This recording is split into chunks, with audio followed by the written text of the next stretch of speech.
오늘은 3월의 마지막 주일입니다. 예배에 참석해서 함께 말씀을 듣는 사랑하는 성도들을 위해, 또 가정에서 영상으로 예배할 성도들을 위해 하나님의 크신 은혜와 사랑이 예수 그리스도의 평화와 평강이 넘치시기를 주님의 이름으로 축원합니다. 세례 요한과 예수님 그리고 사도 바울은 동시대를 살았던 사람들입니다. 세례 요한은 유대에서, 예수님은 갈릴리에서, 그리고 바울은 길리기아 다소에서 성장을 했습니다.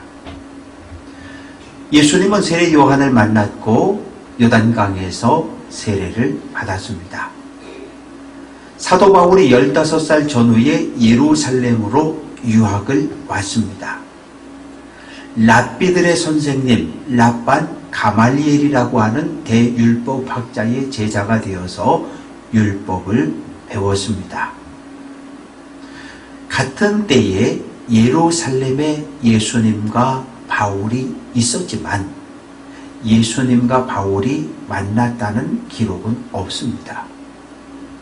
바울은 베냐민 지파 출신의 바리새인으로 유대교 안에서 미래 지도자로, 차세대 지도자로 촉망받던 사람입니다. 갈라디아서 1장 14절, 내가 유대교를 지나치게 믿었다. 유대교에 대한 남들보다 더 뜨거운 열정을 갖고 있었던 사람이 바울입니다. 그래서 대제사장이 예수, 하나님의 저주를 받아 십자가에 죽어서 예수 영혼은 지옥에 떨어져서 고통당하고 있어 전해준 그 말을 그대로 믿었던 사람입니다. 그런데 어느 날부턴가 예루살렘 거리에 이상한 소문이 들기 시작합니다. 예수를 따랐던 제자들이 예수님이 다시 살아났다는 거예요. 아니, 죽었는데 어떻게 살아날 수 있어? 그래서 바울은 예수쟁이들이 거짓말한다고 생각하고 교회를 박해하고 성도를 잡아 감옥에 가두는 일에 앞장을 섰습니다. 잘한다고 생각했어요. 유대교회에 가면 날마다 박수를 쳐줍니다. 하나님 앞에 가면 칭찬받고 상급 받을 줄 알았어요. 어느 날 소문을 들었는데 예루살렘에서 도망간 예수쟁이들이 아람의 수도 다메섹에 모여서 신앙생활 한다는 거예요. 이놈들 잡아와야겠다. 그래서 다메섹으로 예수 믿는 성도들을 잡으러 갑니다. 그런데 다메섹 거의 다 가까이 왔는데 하늘에서 강력한 빛이 내리쬐입니다. 땅바닥에 엎드러졌고, 그리고 하늘에서 음성이 들려오는데, 사울아, 사울아, 내가 왜 나를 박해하느냐? 주여, 누구십니까? 나는 내가 박해하는 예수야. 사울은 이 하늘에서 들려온 음성을 하나님의 음성으로 들었고 진리로 받아들였습니다. 요한복음 14장 6절, 내가 곧 길이요 진리다, 예수님 말씀하십니다. 진리인 예수님을 만나고 예수님을 영접하자 이 바울을 사로잡고 있던 모든 어둠과 거짓이 드러났어요. 그래서 바울은 대제사장이 거짓말을 했구나. 유대교의 말은 거짓말이구나. 그러면 내가 지금까지 뭐 한 거야? 하나님의 교회를 파괴하는데 내가 앞장을 섰고 성도를 잡아 감옥에 가두는데 앞장을 섰어? 내가 한 행동이 잘못인 것을, 죄인 것을 깨닫고 부끄러워 얼굴을 들 수 없습니다. 일어났어요? 눈을 떴는데 아무것도 보이지 않습니다. 사흘 동안 어둠 속에 지냈는데 아나니아라는 선지자가 와서 머리에 안수할 때 성령이 임했고, 그리고 비늘 같은 것이 눈에서 툭툭 떨어져서 다시 보게 되었습니다. 하나님과 올바른 관계를 맺게 되었습니다. 바울은 2차 전도 여행 중에 고린도라고 하는 것을 방문을 했는데, 고린도는 섬입니다. 로마 군대에서 일평생 근무한 로마의 군인들이 퇴역하고 가서 노년을 보내는 장소가 고린도였어요. 그런데 숫자가 점점점 늘어서 나중에는 10만 명의 인구가 살던 큰 도시입니다. 레기온 항구와 갱그레 항 두 개의 항구가 고린도 운하를 통해 연결되어져 있었기 때문에 국제 무역이 발달된 도시였습니다.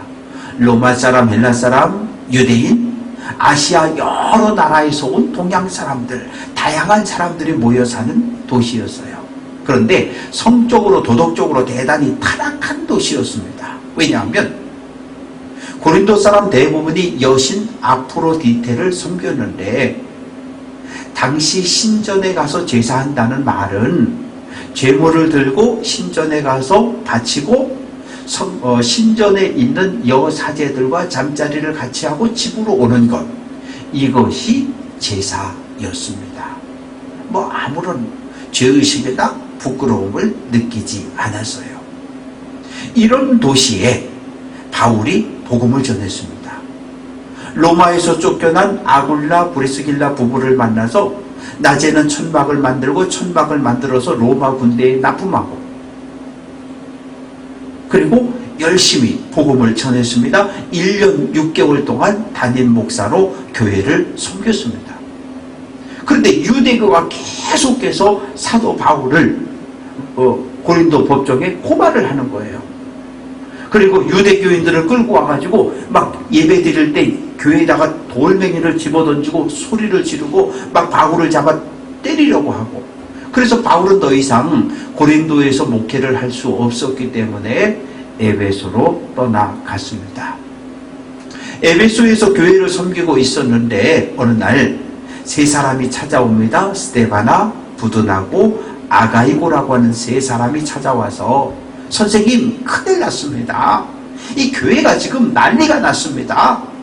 교회가 내정이 났습니다. 바울파, 아볼로파, 게바파, 그리스도파, 그래서 맨날 싸우고 있습니다. 교회 안에 성도끼리 다툼이 일어났는데 교회 안에서 이 문제를 풀지 못하고 고린도 법정에 갔다가 고발을 해버렸습니다. 교회 안에 은사 받은 사람들이 고린도 교회는 엄청나게 많았어요. 방언의 은사 받은 사람, 예언의 은사 받은 사람, 온갖 은사들이 풍성한 교회였는데 모두 내가 받은 은사가 최고라는 거예요. 영적 교만에 빠져가지고. 근데 선생님이 사도가 아니래요. 이거 어떻게 하면 좋겠습니까? 사랑하는 성도 여러분, 고린도 교회를 개척한 건 바울이 맞습니다. 왜 그런데 바울을 사도로, 목사로 인정해 주지 않을까요? 두 가지 이유가 있는데, 첫째는 고린도 후서 12장 6절 내 육체에 가시를 주셨다. 육체의 가시, 질병과 장애를 가지고 있었어요. 그럼 어떤 질병과 장애를 가지고 있었을까? 학자들은 부활한 예수님을 만날 때 너무 강렬한 빛을 띠었기 때문에 보지 못했잖아요. 그 다음에 봤는데 안과 질환을 가지고 있었다라고 말합니다. 또 고린도 후서 11장 23절로 25절까지 말씀해 보면 유대교에 잡혀서 40에 하나 감한매를 5번 맞았고 태장으로 3번 맞고, 그리고 막 돌을 집어 던져서 추석형을 해서 바울이 피를 흘리고 의식을 잃고 죽음의 상태에 이르렀던 적이 있습니다. 그래서 학자들은 간질을 앓았다는 거예요. 머리에 큰 충격을 받아서 설교를 막 하다가 갑자기 거품을 물고 쓰러지고 기절하는 일들이 생겨났던 거예요. 그러면 처음 사도 바울이 설교하다 쓰러졌을 때 성도들이 무슨 생각하는 거예요? 우리 사도님이 하도 유대교 놈들한테 매를 맞고 돌에 맞아서 그래서 머리에 병이 생겨서 그래서 그래, 불쌍해, 이런 생각을 가졌는데 2번 쓰러지고 3번 쓰러지고 4번 쓰러지니까 성도들이 무슨 생각하냐면 이게 딴 생각을 하는 거예요. 아니 사도라면서 성령 충만하다면서 아니 기도해서 남들 병은 고쳐주는데 왜 자기 병은 못 고쳐? 당시 사람들은 모든 질병과 재난 장애를 죄에 대한 하나님의 심판으로 이해했었어요. 그래서 바울은 사도가 아니라고 주장하는 성도들이 생겨났습니다. 바울이 에베소로 떠나고 예루살렘에서 순회교사들이 고린도에 왔어요. 바울은 뭐라고 설교했습니까? 여러분, 누구든지 예수를 그리스도로 영접하고 세례를 받으면 구원을 얻습니다. 이렇게 가르쳤는데 예루살렘에서 내려온 순회교사들이 이야기합니다. 아예 여러분, 바울의 말은 틀렸어요. 사도도 아니에요. 예수님만 믿어서는 반쪽 구원입니다. 우선 할례를 받아야 됩니다. 유대교인들은 아브라함 때부터 하나님의 언약 백성의 징표로 할례를 받았습니다. 할례를 받고 그 다음에 예수를 믿으면 온전한 구원에 이르게 됩니다. 아니 여러분, 바울은 예수님의 제자도 아니에요. 예수님이 사도로 파송도 안 했어요. 도리어 교회를 박해하고 성도를 잡아 감옥에 가두었던 나쁜 놈이에요.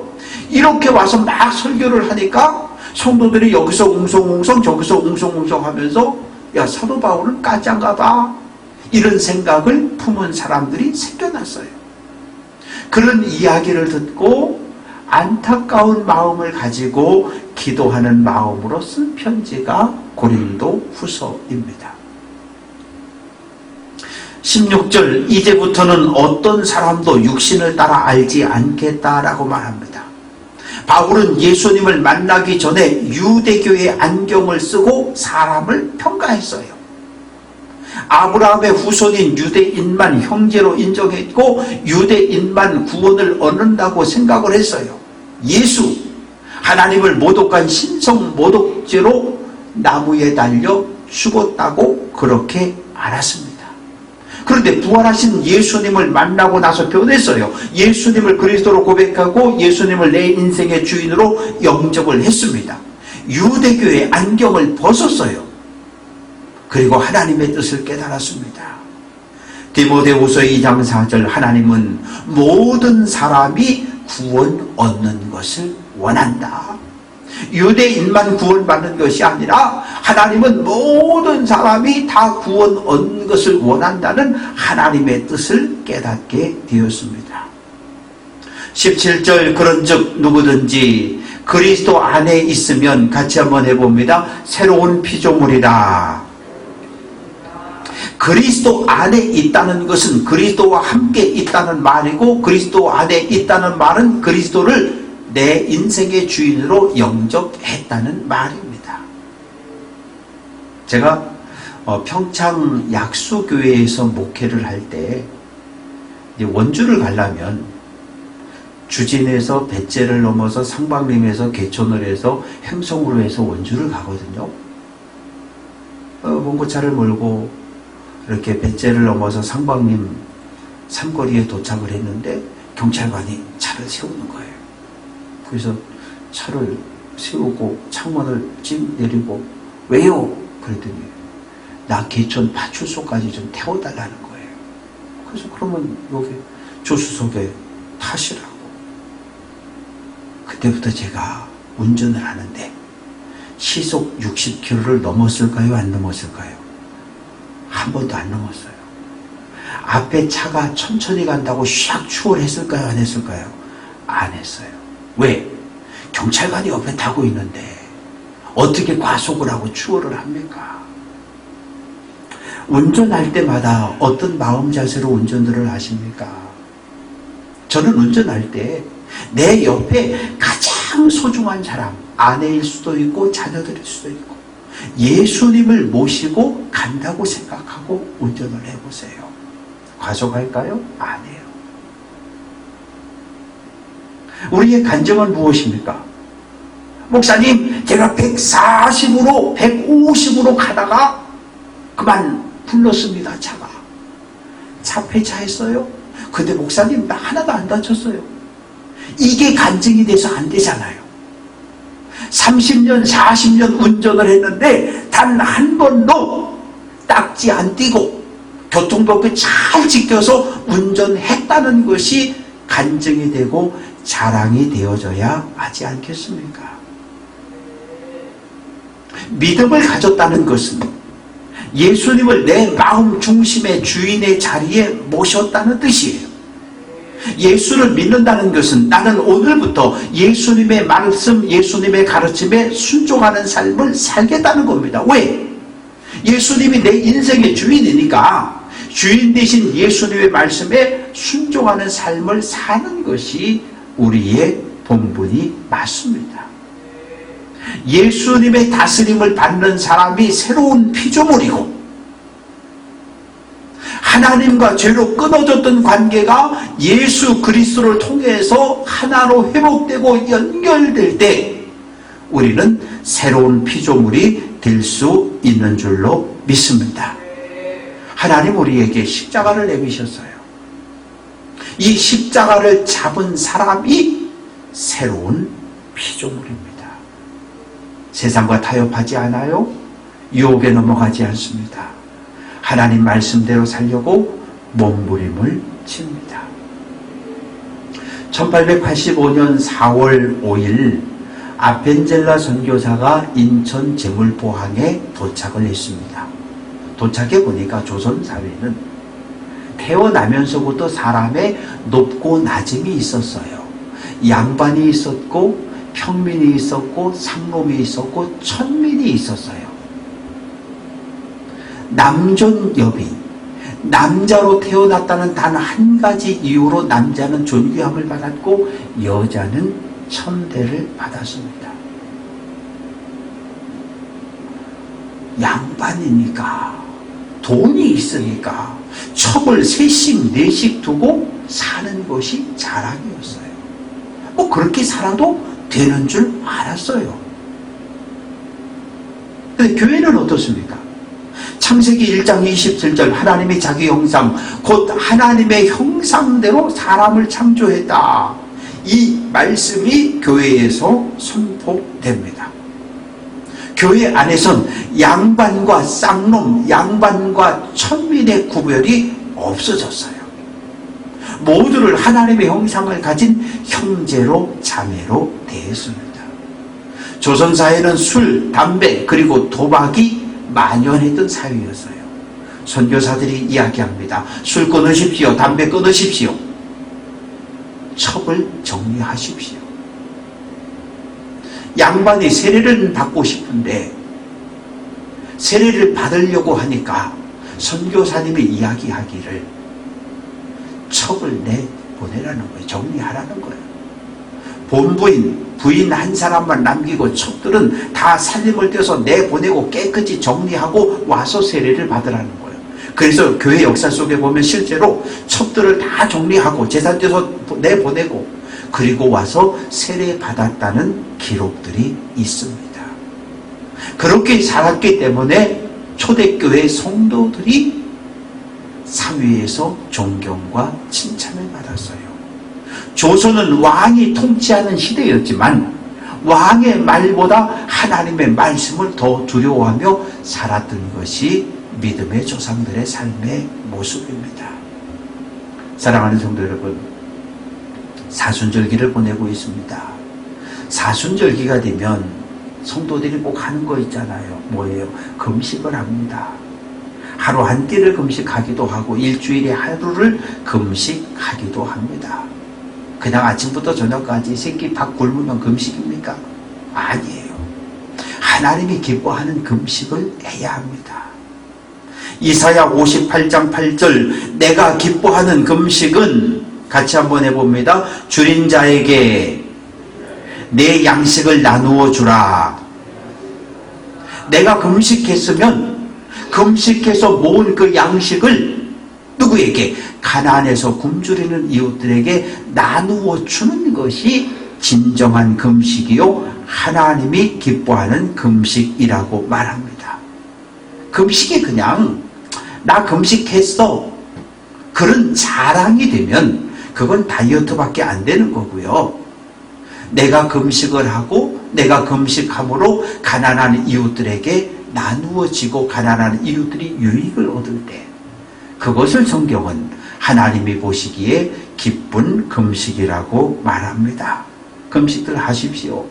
그리고 금식 헌금을 모아주시면 도움이 필요한 이웃들에게 전달하도록 하겠습니다.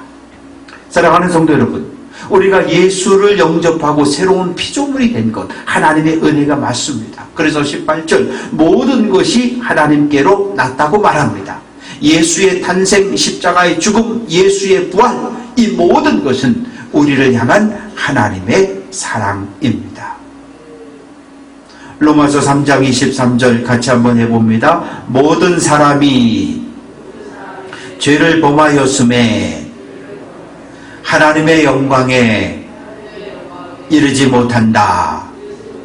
에덴 동산에서 하나님과 아담과 하와가 동행하는 삶을 살았습니다. 선악을 알게 하는 나무 열매 따먹지 마. 따먹으면 죽어. 아멘. 그런데 따먹었잖아요. 어떻게 됐어요? 에덴 동산에서 추방당했습니다. 땀 흘리고 기도하고 몸부림을 치며 에덴 동산으로 돌아오려고 노력을 했는데 하나님이 그 길을 막아버리셨어요.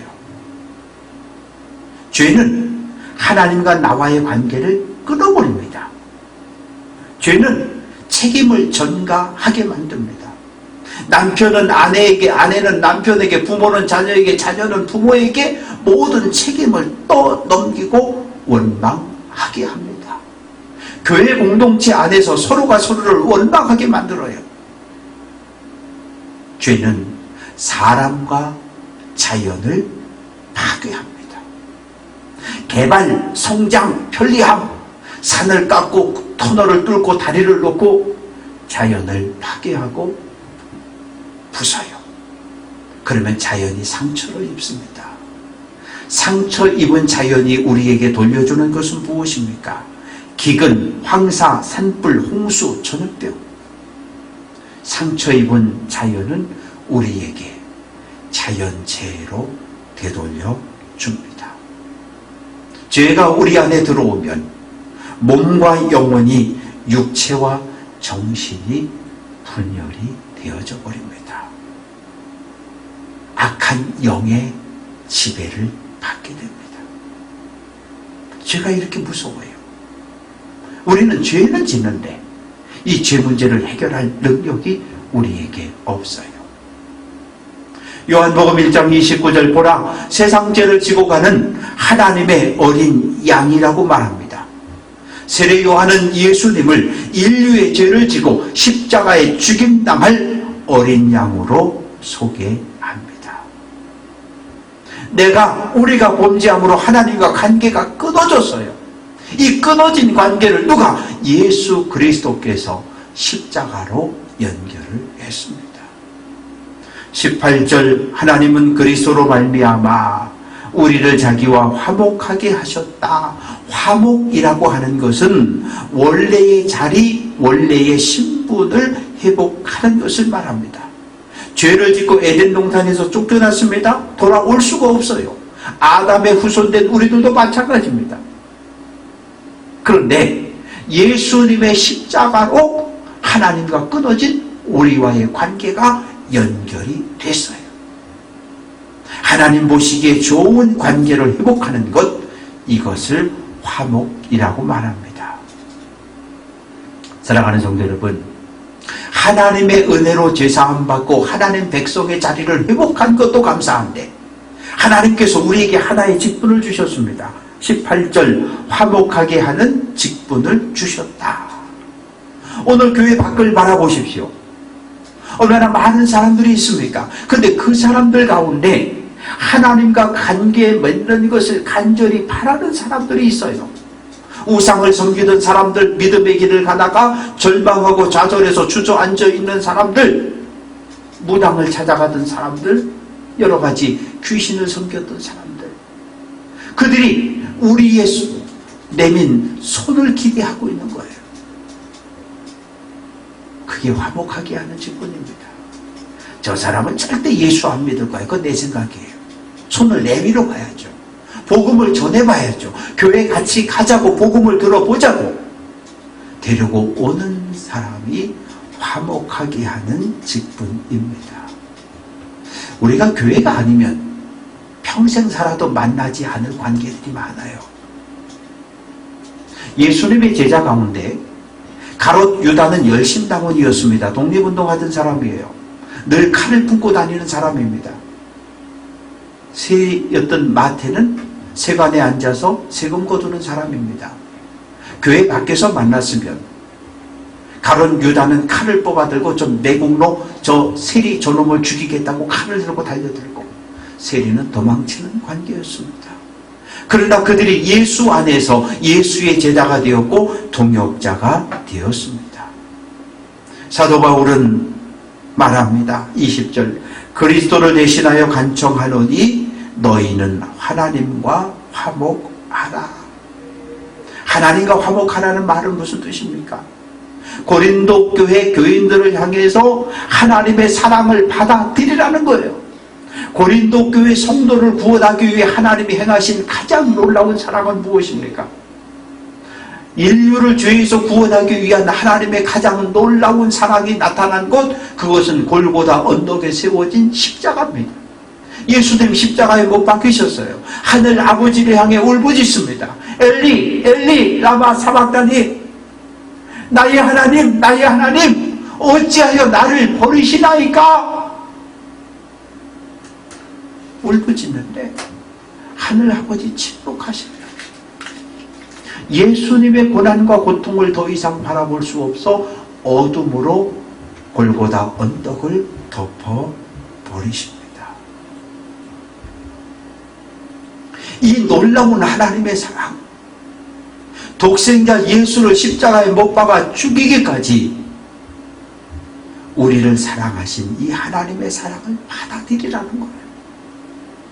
하나님의 은혜를 받아들이라는 거예요. 그것이 믿음입니다.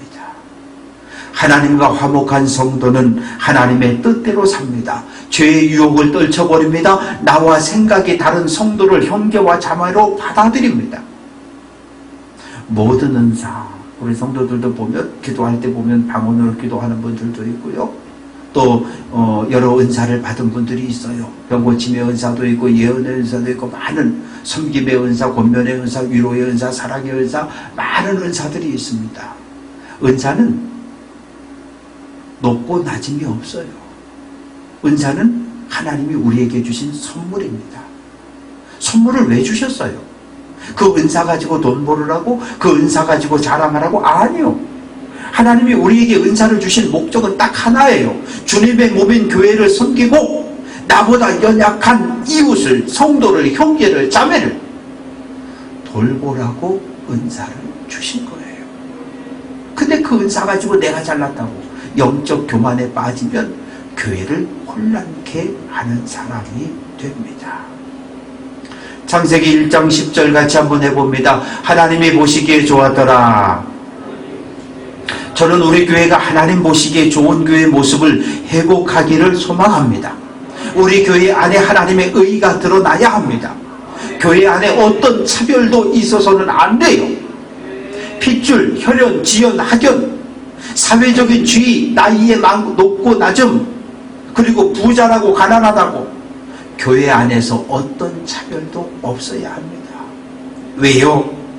에베소서 2장 14절, 예수는 우리의 화평이라. 예수님은 우리를 하나 되게 하려고, 우리를 화목하게 하려고 십자가에 죽으신 분입니다. 사랑하는 성도 여러분, 우리는 예수님의 십자가 고난과 죽음을 묵상하는 사순절기를 걸어가고 있습니다. 오늘 내가 서 있는 자리가 어디인지를 살펴보십시다. 내가 내 손에 하나님이 내민 십자가를 붙잡고 있는가? 내가 지금까지 내 인생의 주인으로 살았는데 내 인생의 주인의 자리를 내려놓고 예수님을 내 삶의 주인으로 모셔드렸는가? 나는 오늘도 내 인생의 주인 되신 주님의 명령에 순종하며 삶을 살아가고 있는가? 아니면 여전히 주님을 밀어내고 거부하고 내가 내 인생의 주인이기를 고집하고 있는가? 살펴봐야 합니다. 언제나 예수 그리스도 안에 있어 예수 그리스도와 동행함으로 새로운 피조물로 살아가시기를 주님의 이름으로 축원합니다. 평화의 사람들이 되십시다. 공동체를 파괴하는 사람이 아니라 파괴된 공동체를 회복시키고 평화를 만들어가는 평화의 사도가 되어서 땅끝까지 달려가 복음을 전하는 복음의 증인이 되므로 하나님 앞에 서는 그날 잘했다 칭찬받는 귀한 성도들 될 수 있기를 주님의 이름으로 축원합니다. 기도합니다. 참 좋으신 하나님, 예수님의 고난 십자가를 묵상하며 사순절기를 살아갑니다. 예수 믿은 지 꽤 오래됐는데 돌아보면 여전히 내가 내 인생의 주인임을 고집하는 어리석은 내 모습을 보게 됩니다. 예수님 내 인생의 주인임을 확신하고 나는 종의 자리로 낮아지게 하옵소서. 예수님 말씀에 순종해서 거룩함을 회복하고 하나님 나라를 세우고 확장시키는 귀한 일을 감당하는 복음의 증인 평화의 사도로 살아가게 하옵소서. 나 때문에 가족들이 행복하고 나 때문에 일터가 나 때문에 교회가 행복하게 하옵소서. 평화의 왕으로 이 땅에 오신 예수 그리스도의 이름으로 기도합니다. 아멘.